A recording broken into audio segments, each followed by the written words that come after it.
Thanks for getting up at 8:30 on the third day of the conference. So yes, as Bob said, this is what I plan to talk about. If you'll look in your program, it says something about outreach, communicating, coordinating, and implementing ecosystem services. And those of you who know me, actually several people said, "Are you really going to talk about that?" Not really. No, I'm going to talk about this. Now, actually, there is some overlap between good communication, outreach. Those are essential for mainstream ecosystem services. But I'm primarily the guy in the back room who does a lot of the geeky kinds of things. So I'm going to talk more about that, but also about questions about implementation. Okay, so let me start with just some very basics, which most of you will know well. This movement, we have been making the case that ecosystems provide a wide set of ecosystem services. And I'm going to use the term ecosystem services to mean things that are of value to people.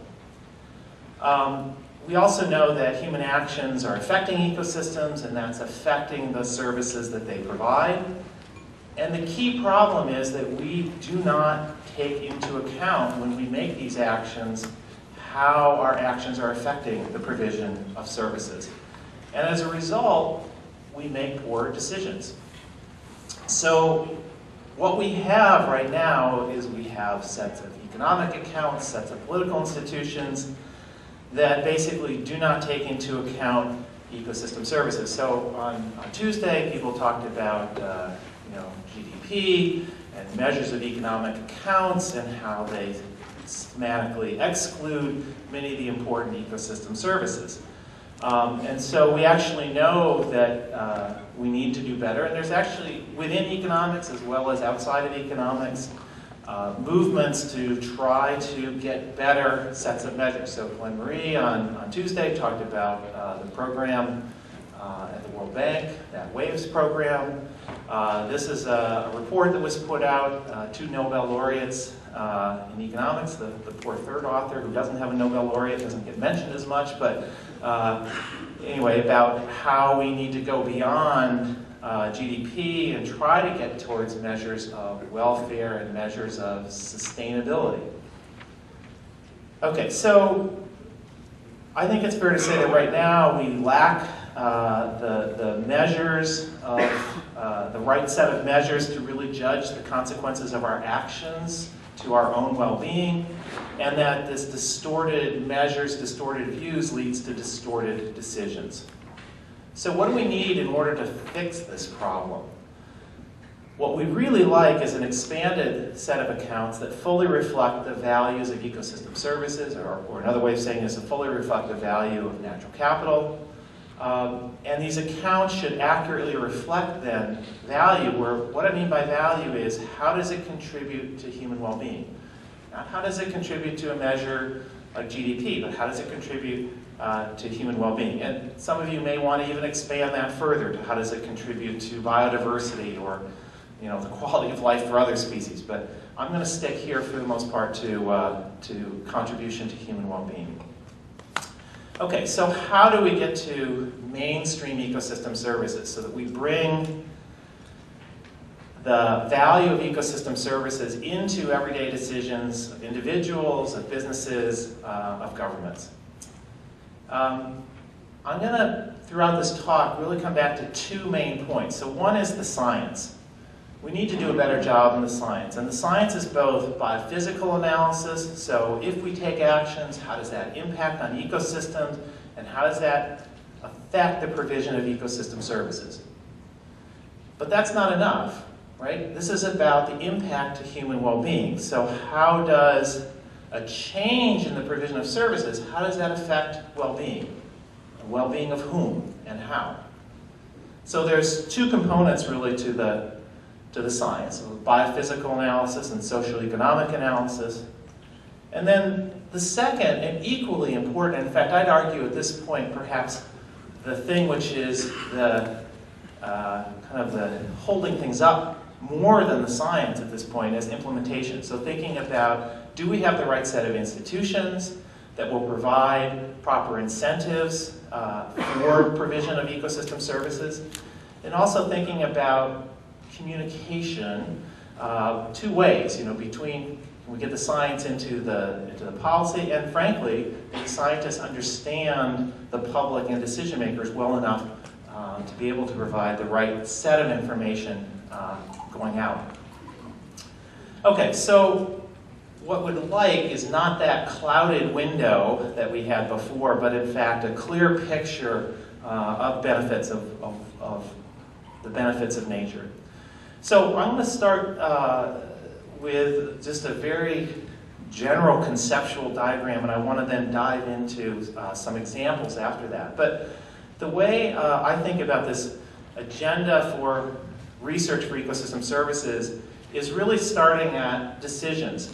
So you might guess I'm not interested in doing science just for science sake, but I really am interested in getting science into use, so the decision makers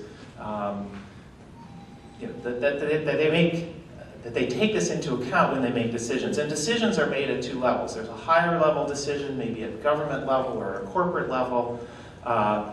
Let's take government. Governments set policy that provides the framework or the set of incentives that individuals face, and the individuals are the ones who are taking actions that impact things on the ground. So they take actions that affect ecosystems, so maybe it's farmers deciding what to plant or how much fertilizer to put on or whether to drain a wetland. That impacts on ecosystems on the ground through, quote, ecological production functions affects the provision of ecosystem services. Okay, so there's an important component here from actions through how ecosystems structure and function to provision of ecosystem services. Now, one could stop here in the analysis. So a purely biophysical analysis, we could look at, if the farmer drains the wetland, what happens in terms of carbon sequestration or habitat provision, crop production, and so on. So purely biophysical terms.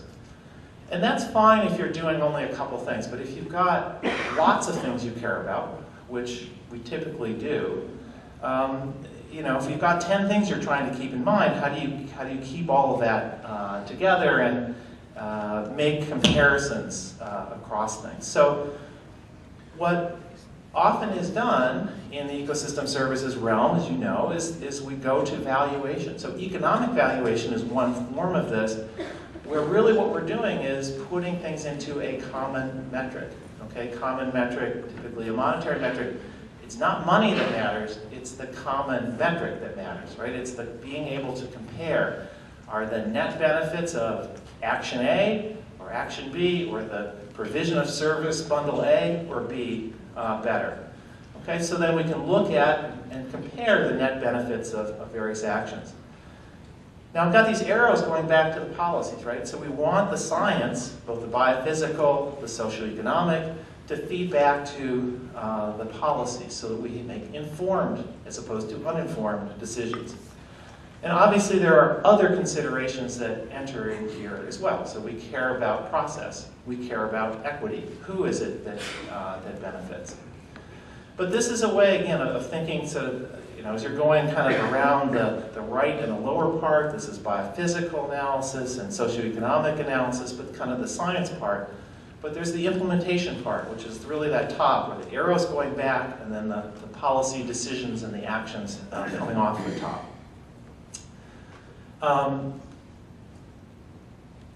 Oftentimes, that one step that, should we put things in economic terms or economic valuation, that's attracted a lot of heat, a lot of attention over the past few years. I think it's an important step, but frankly, I don't think it's the most important step. If you don't do the biophysical analysis right in the first place, then the economics, which builds upon it, doesn't make much sense.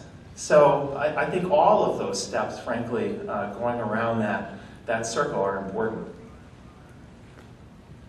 Okay, so let me go into kind of the science part of this for a bit, and thinking about how do we think about impacts, actions to impacts on the provision and value of ecosystem services. So let's think about the data and the models that we would need in order to track the provision and value of services.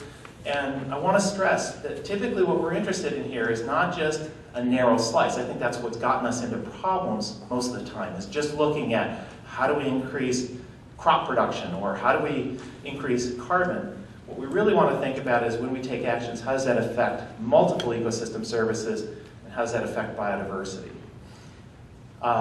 We want to be spatially and temporally explicit. When and where things happen matters. The outcomes have to depend upon decisions. This is not just a static map. We want to know how does an action or decision affect the things that we care about. You can report things in biophysical or economic outputs, in value terms, or tons of carbon, or numbers of species terms. And to be useful, we don't want to have to redo this every single time, right? So are there some general principles and general data sets and methods that we can take from one place to another?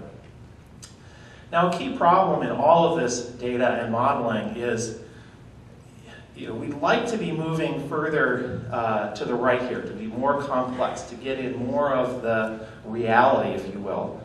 But oftentimes the data reality is we just don't have that data, or the scientific understanding really to implement this sort of moving to the right and sort of more tier 3. You have to tailor things towards the question you're asking. So if I'm really just, if what I'm interested in is setting priorities, like is this area more important than that area, I might be able to get away with fairly simple modeling approaches, readily available data. If there are like a payments for ecosystem services scheme and there's real money on the line, people may insist upon having very detailed site-specific models. And the last kind of general comment that I want to make before going into a couple of specific examples is the science, again, has to be embedded in a larger process, right? So what are the important issues? What are the services that people care about? That's not a science question. That's a question about who's there and what do they care about. So at the beginning, there has to be a stakeholder or a larger process about what are the services of interest, what are the actions that can be taken, so what are the decisions that people face. Then there's the models, so we link up the actions back to what people care about through the ecological processes, through the economics, and the social context. Okay, so I now want to just take a few minutes to go through just a couple of examples, like can we make this work, going from actions to impacts on ecosystem services to values, so the kind of science part of this. And I'm going to use two examples. It's nice to be back in Oregon, where I used to live, and these are Oregon examples. These are from the Willamette Basin. You are in the Willamette Basin right now.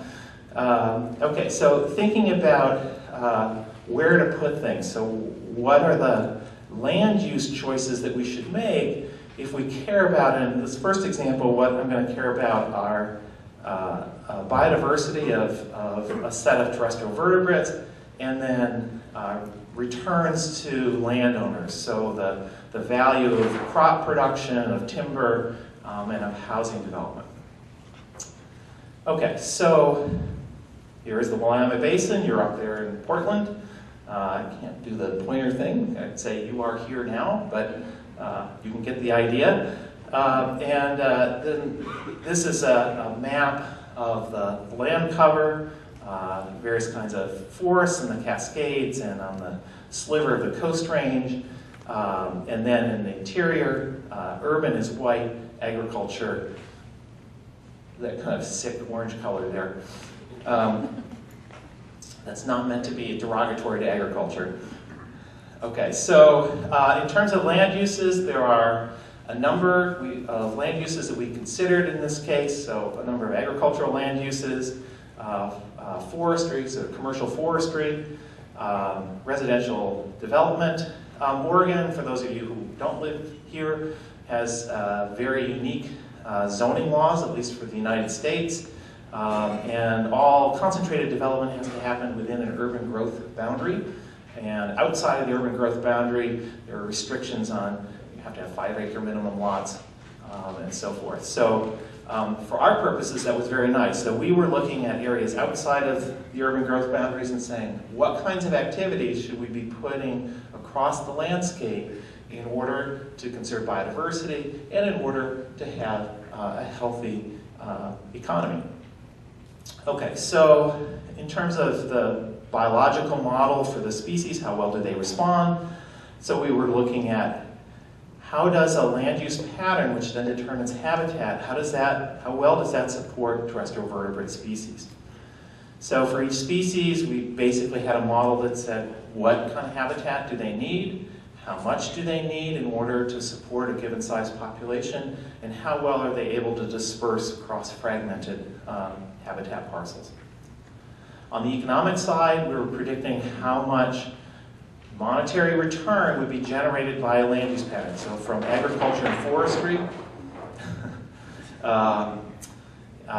what's the yield by putting things in various places? So it depends upon soil quality. The costs of production might depend upon slope and how far you are from market. So combine that with price and production cost data in order to get returns. For housing, I won't go into the details, but basically, again, location matters. So are you close to urban areas? Obviously, if you're near Portland versus very far away, or up in more of the rural areas, that's going to affect the kinds of returns that one would get from housing. So putting together kind of the choices of land use, the economic and biological model, and I worked with a whole set of colleagues on this, including some operations researchers. We put together and said, well, how can we do the best as possible? So what's feasible from this landscape in terms of both terrestrial vertebrate conservation and economic returns? And that's what's on this graph. So what we've done is the economic returns are on the horizontal axis. The vertical axis has how well did we do by species. And that A through H is what we're called the efficiency frontier. It's sort of, I wanted to maximize how well I'm doing for biodiversity conservation. For a given biodiversity score, how much economic return could I get, or vice versa. So the thing that was really surprising for us, and we were quite happy with, is notice that shape. You can do pretty well on both if you really think carefully about where you put things, right? So the spatial landscape, the spatial pattern of activity really matters for generating these two outcomes. The only other point I'll make here is point I, which was we took the current landscape and we evaluated that. And you'll note it's well within inside that efficiency frontier. So the point is, if we were smarter, if we really thought carefully about where we put things in this case, we could do much better. So when I lived in Oregon, it was all about the wars between the spotted owl and the loggers. It was one thing or the other. And if you're on the efficiency frontier, that's true. If you want more of one objective, you have to give up something of the other. But if you're point I, you can actually do better on both, right? There are win-win solutions. Okay, so one other example quickly from Oregon is looking at not just those two outcomes, but let's think about multiple ecosystem services. So again, looking at land use decisions, here we simplified things. So we weren't optimizing, we were just taking 3 land use scenarios that were actually generated by a research project here in the basin. So business as usual, a more development-oriented scenario and a conservation-oriented scenario. And we used the INVEST model from the Natural Capital Project in order to analyze how those land use patterns would affect provision of ecosystem services.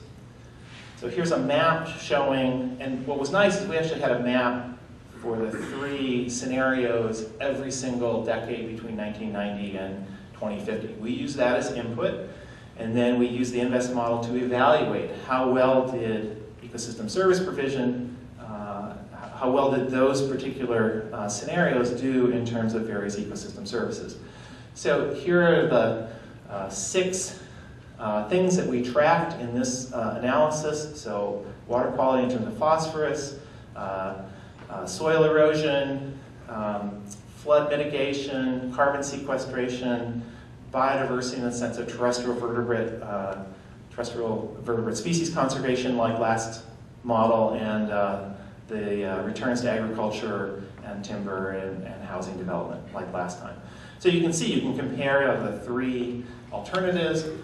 It's a little bit hard to see on some of them, but if you look at the underlying numbers, the conservation scenario does better on all dimensions of ecosystem services and biodiversity, except for the market returns. So landowners have different rankings than would society, in terms of all these other ecosystem services and biodiversity conservation. So one way to summarize this information is to think about, well, is there a trade-off between kind of the economic returns and biodiversity conservation? And if you look at it with the kind of classic set of payments that we have right now, if we only get paid for producing crops or cutting trees, then yes, there is a trade-off. So the red and blue dots, which are more those are the development-oriented and the business-as-usual scenarios, they deliver higher economic returns but lower biodiversity. Conservation, the green dot, better in terms of biodiversity but lower in terms of economic returns. Those are the circles. But what if we could actually pay for ecosystem services? And in this case, what we did was we just paid for one ecosystem service, carbon sequestration, and using values for carbon from the literature on social cost of carbon, we added that in, and then we looked at, well, what happens in terms of the economic returns. And you'll note that now it isn't the classic trade-off. In fact, if we could pay for ecosystem services, the value of the conservation scenario was actually higher than the other two scenarios. So, paying for ecosystem services, or in general, mainstream ecosystem services, matters, right? We would get different decisions looking better from a social perspective. Okay, one last example, and this is from Minnesota, where I'm living now. And again, looking at kind of alternative land use scenarios and the effect that it has on various ecosystem services. A similar set to last time. And again, what I want to do is think about, and here I don't have as nice of a map or a picture to show you as the Oregon ones. This went to an economics journal. So, the other ones went to biology journals, so you had to have a nice map, but this one went to an economics journal, so you've got to have tables, And actually, tables that you can't read would be even better. But okay, so the point here is the following. Again, if you just looked at what, if you look at kind of the bottom line, what do landowners get, versus you look at, well, what if we could actually pay for ecosystem services? What if we could actually represent the value of those ecosystem services? And we looked at different alternative land use scenarios, and the point is, when you do that, you get a very different ranking. So if we didn't pay for ecosystem services, and we just said, well, let's just maximize the value of crop production and housing value and so forth, then that scenario that says agriculture expansion ranks the highest. But if you incorporate, in this case, the value of water quality improvement and the value of carbon sequestration, again, not the whole range of ecosystem services, but those two, the rankings change. And now that the one that had been the highest ranked is now the lowest ranked. Okay, so in summary, again, the science, we really want to be able to think about the joint provision of services and analyze how well we do under various alternatives. Okay, so are there trade-offs? Are there decisions that we can make that are better on all dimensions? And that the failure to incorporate the value of ecosystem services in decision-making generally will result in poor decisions, right? Distorted decisions, distorted measures lead to distorted decisions, and we are worse off as a result. Okay, now, I'm going to make a case over the last few minutes of this talk that I don't think the science is actually the kind of limiting factor here, but there are some important scientific challenges. Really, do we understand systems well enough to be able to predict both short-term and long-term consequences of management actions in terms of the provision of services? And do we know enough to know how that actually affects human well-being? Right, so those are important questions, not fully answered. There are certainly challenges here. You know, systems can be variable and uncertain. There may be thresholds which may be difficult to discern ahead of time. Measuring cultural, aesthetic, spiritual values. These are all important challenges, and there's certainly a lot of work left to be done. But I want to get to the second part and focus a bit on this implementation question. How do we actually mainstream ecosystem services? As that actually, I think, is really more the challenge right now. Again, the science, there are challenges there, but the key limitation factor right now, I think, is the second part. So scientific information is necessary, but it's not sufficient, right? Knowing is not the same thing as doing. We know a lot of things, and we still don't pay attention to them, or we don't do something about them.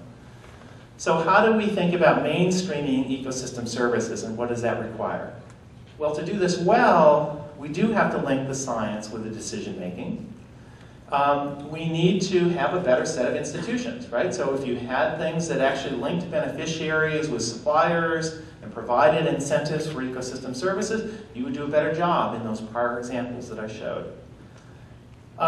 So there's a sort of institutional incentive side of things, but there's also, you know, this communication or understanding human psychology to get to human changes in human behavior. So I'll spend just a couple minutes on that at the end. And I actually think that's really important. So how can we provide proper incentives for provision of ecosystem services? From an economic standpoint, economists in the room will say, well, this is a problem of externalities or of public goods. You know, even if you're not an economist, and you know, that's jargon. The basic point here is that the returns or the things that individuals are responding to is different than the returns or the kind of the rewards that society gets. So we have this mismatch between private incentives or private returns and social returns. So we have to fix that. We have to address that in some way. So there's a huge literature out there. We don't have to invent things from scratch. On approaches to do it. So it's legal and regulatory approaches. There has been a lot of interest in sort of incentive-based or market-based approaches. So cap and trade, payments for ecosystem services. There are also more purely voluntary approaches. So provide people with information. So the community right to know laws, and oftentimes just providing the information is enough. But in other cases, it's not. There are many farmers in my part of the world in Minnesota who certainly know that when they put extra nitrogen on their crops and that goes down to the Gulf of Mexico and causes hypoxia, they know about that problem, but it's somebody else's problem, right? It's an externality. So they know it, but they don't do anything about it. Okay, well, let me show you one example where there was a very concerted effort recently to connect the suppliers and the beneficiaries and to provide a set of incentives for the provision of services. So this notion of water funds, which are really spreading like wildfire through Latin America. Okay, so what are water funds? Water funds are aimed to try to protect source water high in the watershed, to provide clean drinking water downstream, or to provide water for agriculture, or to conserve biodiversity. The particular example that I'm going to use here brought together agricultural interests, sugarcane down in the valley, a municipal water supply company, and several other organizations, Nature Conservancy being one. And Valenpaz is a social organization, so Valley Peace. So the question is, here you actually have institutions in place, the water supply company and the agricultural interests that were willing to say, yeah, we want our water protected. How do we do this? So let's bring together the science to figure out what we should do and where. So biophysical modeling, so what's important to people, what are the services that they care about. That leads to a set of, and also kind of what actions can be taken, leads to a set of things like, well, what could we do on the landscape that might lead to valuable outcomes.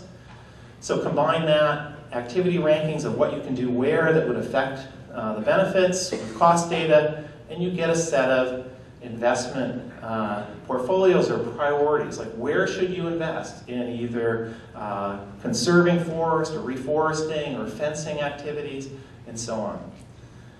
And then you can again get results here that the top line is what you would do if you did this effectively, if you incorporated the scientific information. So how much, in this case, soil erosion control can you get as you expand the budget? The gray line below is what if you did this sort of randomly? So, you know, you can get something randomly, but you do much better by incorporating the science information. Well, this water funds idea has really been spreading, and this is just showing kind of where projects are going up and active now. So in terms of the sort of institutions and incentives, you know, the water funds are a really good example where they bring together suppliers, you know, people who are taking actions on the landscape and the beneficiaries. And there's a real power of successful demonstration. This success is easier when you can do a good job on the science, the cause and effect. You know, I take an action here, I fence the stream, that leads to cleaner water downstream, which is what we want. And where you have effective institutions. Now, oftentimes that's going to be at local, regional levels. It's harder as you get up to global level, like dealing with climate change. Okay. The last element that I want to talk about, though, is this element basically of human psychology and human behavior. And this has come, I think, really to the fore for many of us living in the United States looking at the climate change problem. The gap between kind of what the science is and where public opinion is just huge in this country. And kind of over time, in a sense, it's not been getting better, it's been getting worse. So while the science was improving between, say, 2006 and 2009, public opinion was actually going the other way, saying, oh, we don't believe this. Okay, so what's with that? Well, part of this is, those of you from outside the US may know that we have this kind of crazy political system here, which is highly partisan and polarized. So if you look at kind of the Democrats versus the Republicans' response, you'll note that there's a much lower belief in climate change, if you will, among Republicans than among Democrats. But all groups did a decline over the past few years. It's since rebounding a little bit. Okay, so why is that? Well, there's been some really interesting psychological experiments, both in climate change but also in general. What we hear depends upon what we want to hear, or where we start. So a really nice experiment that was done at Yale, looking at framing. So what they did was they gave people an article to read ahead of time, and they also knew their kind of political bent. Are they sort of more, quote, hierarchical, conservative, or egalitarian, liberal? And so if you got this article to read a cap and trade, so a regulatory approach, government approach, or you got a geoengineering approach, so more, yes, we can do this, you know, spirit of entrepreneurship. And then they looked at how people responded to getting information about climate change. And what they found was they were much more, that there was a big gap in how the conservatives responded to climate change information, much greater if they read the regulatory paper versus the geoengineering paper. Okay, so I'm kind of struck by the following. So Gary Larson is always a good source of wisdom. So sometimes I feel like we in this room, the science community, academia, agencies, and so forth, you know, when we talk to the decision makers, finance ministers or business leaders, you know, we say things like, look, people, you've degraded the environment for the last time, and I'll not tolerate this behavior any longer. Like, that's what we say, and what do they hear? Not much. So we really have to think much harder inside the community about understanding the decision maker and what's going to be effective communication, what's going to be effective information to pass over the transom, if you will. And these are a couple of things, but one that's very interesting is the last point, the default settings. So why is it that we think that you have to pay for goods and services in the marketplace, but you don't have to pay for ecosystem services, right? Why is that the default? We need to change that default so that people recognize that these are really valuable things and that damaging them causes harm to society. So, mind the gap. Let's think about how we get over that gap, thinking about mindsets, thinking about effective communication. And the change behavior is not just about changing societal behavior, but it's also about changing scientific behavior. You know, we really ought to think much more about implementation and effective communication. Okay, so in terms of moving ahead, we do need to change how things are done in the 21st century. We're too big on this planet to ignore our impacts.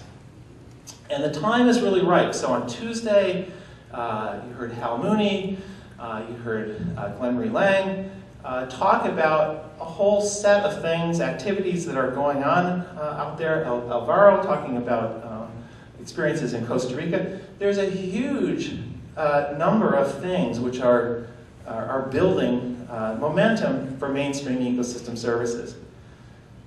I just get impatient.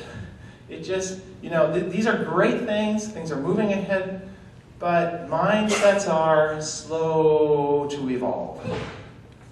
So, what do we don't know everything. The science isn't perfect, but it's surely good enough to improve upon current performance.